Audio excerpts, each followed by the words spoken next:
comme ça. Tu es un Orion, hein? Orion. Oui. Un Orion est considéré dans les croyances traditionnelles et dans la fiction japonaise comme un esprit vengeur. Si tu veux, je peux t'en parler un petit peu plus. L'esprit vengeur, appelé Onryo au Japon, est un fantôme, un spectre, une divinité, qui est capable de créer du tort, des catastrophes, des meurtres dans le monde des vivants. Souvent pour établir le karma des gens mauvais qui ont pourri l'existence de gens, de son vivant, et enfin en finir en s'emparant des esprits des corps morts des ennemis. À l'époque Edo, de 1600 à 1800, et l'abondance des théâtres kabuki, il a souvent été associé à un look composé de 3 facteurs. Le kimono blanc d'enterrement, je vous renvoie à ma vidéo sur les rites funéraires sur le sujet, les longs cheveux noirs non peignés, et le maquillage facial composé de fond blanc. Et oui, le fantôme de Ring ou de Ju-on sont donc bien inspirés des esprits vengeurs. Je présume que tu es là pour moi? Pour illustrer mes propos. Rien de plus, je présume. Je suis là pour venger l'esprit que tu as torturé et tué des jours durant. Je suis vengeance. J'avais compris la première fois? Je vais te posséder et tu vas mourir petit à petit. Ton âme disparaîtra et celle de ta victime la remplacera. Attends. Tu connais l'histoire de l'Orion la plus connue? Laisse-moi te raconter l'histoire de Yotsuya Keidan. L'histoire de Yotsuya Keidan, c'est un peu comme Amour, gloire et beauté, sauf avec des vengeances fantomatiques. C'est l'une des plus célèbres et souvent citée dans le genre. Écrite en 1825 par Tsuruya Namboku IV, comme pièce de kabuki, elle peut se résumer par son titre, l'histoire du fantôme de Yotsuya, et est composée de 5 actes. Elle eut un énorme succès, au point de donner lieu à des représentations supplémentaires, en apportant un élément nouveau au genre et en transposant ces fantômes non plus dans les temples ou les demeures aristocratiques, mais dans les foyers des gens du commun, apportant une frayeur supplémentaire à son public composé des gens du peuple. Grâce à cette idée, on a pu apporter plus d'immersion au public qui pouvait se transposer dans l'œuvre qu'il voyait. L'acte 1 commence à présenter les personnages et les premiers meurtres, deux qui se passent en parallèle au même moment, et ce que l'on comprend à la fin de l'acte 1. Le premier meurtrier sera Tamiya Yemon, un samouraï sans maître, qui tuera son père Yotsuya Samon, après que ce dernier aura suggéré que Yemon et sa fille, Waya, soit donc la sœur de Yemon, doivent se séparer. Inceste et meurtre du père. On est dans la tragédie oedipienne. Pendant ce temps, Naotsuke sera sexuellement obsédé par la sœur d'Owaya, une prostituée au nom de Ozode. Stalkage, manipulation. Ozode est marié à Saito Yomoshishi, le propriétaire du bordel où travaille Ozode.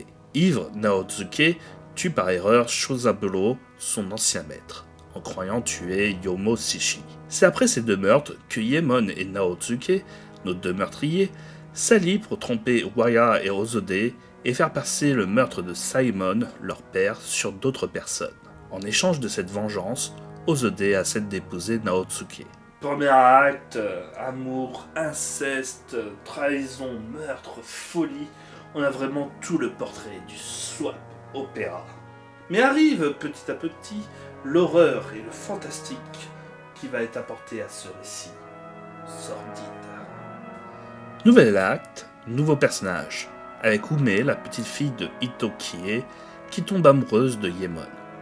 Par jalousie, ne pensant pouvoir rivaliser avec Waya, dont Yemon est amoureux, sa famille décide de l'aider en défigurant Waya avec un poison dans sa crème pour le visage. Défiguré par cette attaque, Yemon décide de la quitter à cause de sa laideur et demande à Takuetsu de violer Waya pour avoir une excuse de divorcer. Takuetsu, ne pouvant passer à l'acte, préfère montrer à Waya sa tête dans un miroir et dévoiler la triste vérité. Waya devient folle de rage et ramasse une épée pour se venger. Takuetsu, tentant de la stopper, va malencontreusement provoquer un accident, et Waya va se perforer accidentellement la gorge avec la pointe de l'épée, en maudissant Waya dans sa lente agonie, devant un Takuetsu effrayé. Yemon peut enfin se fiancer à Ume, mais le fantôme de Waya rôde, et manipulera Yemon pour qu'il tue Ume et son grand-père durant la nuit du mariage. Les éléments fantastiques seront alors omniprésents dans ce récit, car Yemon restera manipulé par le fantôme de Hoiwa. On poursuit alors dans le troisième acte avec une succession de meurtres des membres restants de la maison Ito par Yemon. Entre la mère jetée dans un canal ou le serviteur qui se noie par accident, Naotsuke, déguisé, tente un chantage sur Yemon, le menaçant de rendre public un précieux document. Se suit alors une quête entre Yomoshichi, Yemon et Naotsuke pour détenir cette note. Le quatrième acte continue avec Naotsuke qui tente de consommer son mariage avec Ozode, mais cette dernière refuse, et Yomoshichi s'interpose. Devant ce déshonneur, Ozode se suicide devant ses deux amants, leur laissant une lettre qui avoue qu'elle était la sœur de Naotsuke. Ozode, par la honte qu'il ressent face à cette annonce, et aussi pour le meurtre de son ancien maître, décide de suivre Ozode en se suicidant aussi. Le dernier acte n'est pas avare en faits horrifiques et se lance sur la solitude de Yemon. Celui-ci débute par Yemon, toujours hanté par le fantôme de Waya, son ancienne femme, qui décide de s'isoler dans un refuge en haut d'une montagne, laissant la folie emporter le peu d'esprit mental qui lui reste, à travers la réalité et les apparitions hantées d'Oiwa qui se mélangent dans sa tête. Tout finira par l'assassinat de Yemon par Yomoshichi, par vengeance, mais surtout par pitié. L'œuvre fut très souvent adaptée, parfois en supprimant l'aspect horrifique, mais pour peu que vous intéressez à l'intrigue, un anime, Akayachi, aborde la pièce.